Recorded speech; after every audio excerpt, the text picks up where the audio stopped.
Hey, what's up guys, aarava here, and welcome back to a brand new video here today. Now, look, listen, we know the F1 career mode can sometimes be a little unrealistic. Sometimes there are things you look at and you just think, how did they possibly get there? Things you just absolutely have to facepalm at, and things that make me want to end it all and jump out my bedroom window whilst recording career mode for you guys.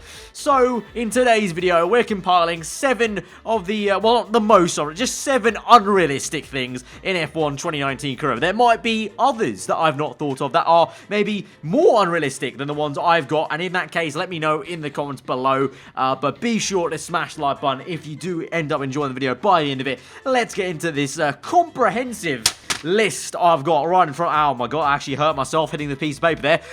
This comprehensive list of unrealistic things in F1 2019 career mode. Super serious. Definitely not taking a piss with some of these at all. Numero 1 is AI starts and traction on this game in career mode. Like, listen, I know you can get good starts in Formula 1. We've seen many drivers over the years get great starts compared to others. But it is categorically unrealistic to think that every single race of every single season, every single AI car gets an absolute perfect, amazing start on the player. It's like you're playing against 20 or 19 Fernando Alonso's. Like, there's literally 19 Alonso's starting the Grand Prix every single time I boot up this game, and I've just had enough. I've had enough. Like, where is the Mark Webber stall? Where is just the poor traction? Where is the missed gear, the missed, rev, the Bottas miss rev? Where is it? Where are these mistakes occurring? Because I'm just tired of having to say it's been an average start. Even you guys have picked up on it in videos. The amount of times I've said that's been an average start, an okay start, because there's nothing else to say. I can never say that's been a banging start. That's been a fantastic start. Great start for us. I can't even say it's been a piss poor one, because I don't particularly get horrendous starts either. So I'm just kind of middle level ground, and so I don't have any way to start a race anymore. I have to say the exact same phrase. I feel like I'm turning into Jeff at Monaco, talking about Saint Devot every single time before we click X or whatever you want to click to start the race. I feel like a broken record every time now for the start of a Grand Prix, and it's all due to this very unrealistic AI 19 Alonso start. Number 2. Now, you may have noticed this when I did the video about how many times you can get fired in F1 2019 career mode, but the fact that you can't actually be dropped from the F1 grid, what's going on there? Like, I've been fired from, what was it at the time? Like, I got fired by about 10 different times. I got fired 10 different times, and somehow I'm still able to find a seat on the grid. You would think, the F1 paddock, I've been in it. It's not exactly a huge place. It's kind of almost like school. F1 paddock is like school. Rumours spread, and whatever you've done, even if it's not a rumour, actual things you've done, spread like wildfire. Just like in a school, everyone finds out in your year group what embarrassing thing you've done. So if I've been fired by 10 teams over the course of 3 seasons, or, even, let's go bonkers. Let's say I got fired at every single turn. So, what's that? 4 times in a year, so fired 8 times. So, yeah, 8 times in 2 years. You would think that every team now knows, oh, that guy, that's the guy that got fired, 8 times, 4 times in a year, twice over. Maybe we shouldn't sign him. I think he might be a liability. He seems to be bouncing around teams for 4 races apiece. Let's not go for him. But no, instead, I'm met with being offered a Ferrari contract after being fired from Williams. Being offered a Ferrari contract after being fired from Ferrari already before, twice over.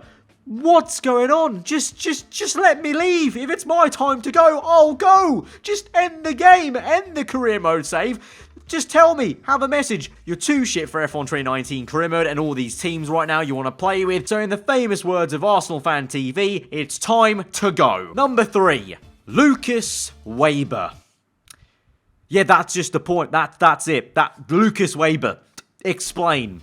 He's an enigma. He is an absolute animal of a machine. But why? What? Lucas Weber, this man is just God. he beats Verstappen and Hamilton by a good 5/10 sometimes. This man, if he was in real life Formula 1, we would think it's the second coming of, like, you know, Michael Schumacher reborn, or even worse, because this man is just too quick. Someone needs to, he's been speeding everywhere. You can't speed on the track because actually you're going fast, but someone needs to check him and give him a fine because he's speeding somewhere. I don't know, check it, drug test him. He might be enhancing, you never know. I don't know how that works in Formula. Doping, he's probably been doping, you know what, in the gym he's been doping, because something needs to be explained, because Lucas Weber, he is just an alien. You know what, actually that might be, he might be an alien. Maybe Into the Barrier was correct all this while. Aliens infiltrating the F1 game, because Weber is just too good and too unrealistic. No one is that quick. No one's that quick. Number 4, the R&D rate after one season of career mode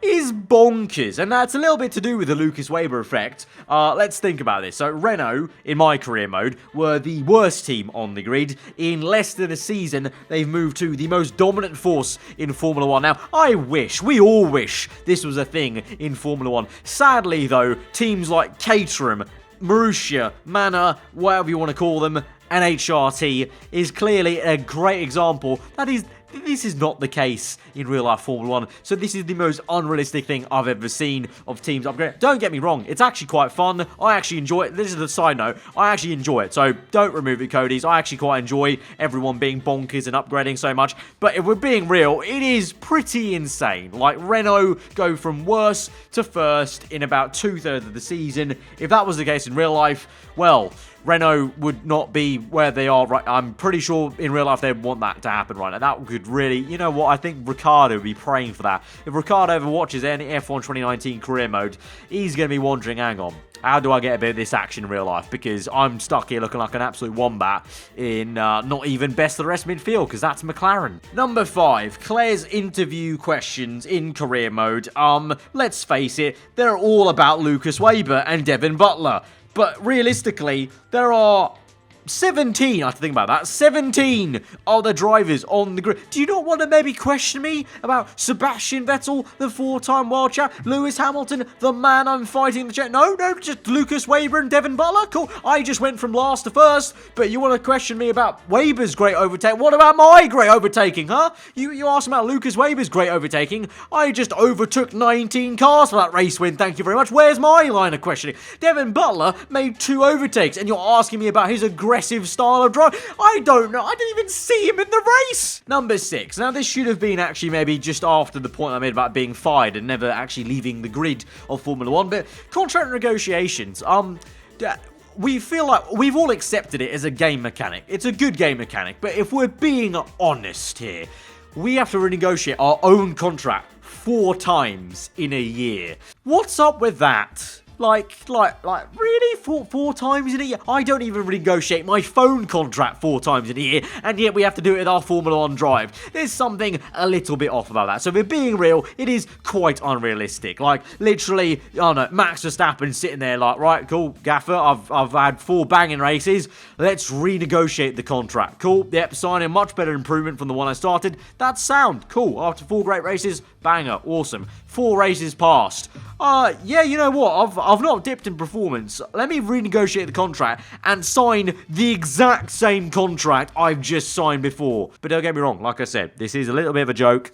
It's a good mechanic. It's a good mechanic. And finally, number 7, AI grid penalties. Are the strategists, these AI teams, thick? Are they stupid? Are the drivers themselves a little bit thick? Because you could be in a title fight with an AI car and they would take grid penalties in the finale, in the last race. You think logically, oh, you know what? I've got a championship fight. It's on the line. It's going down to the wire. Why did I tactically take grid penalties before the final race so that I have a nice clean weekend to the final race? Show up. You know, what was it? Career mode, season 1 for me. Bottas Vettel fighting. What happened? Vettel took a few grid penalties. Just doesn't make sense. If we're being real, they would definitely take the penalties before the final race, give themselves nice clean go. But no, let's take 10 grid penalties in the last race. Let's take 10 before Brazil, maybe 5 at USA. Just bunch them up. You know what? It's not happened to me yet, but I know it's a thing that can happen. Grid penalties at the start of a season. That will definitely happen to me at least once if we play enough seasons of career mode. There'll be a point where we rock up to Australia, first race of the season.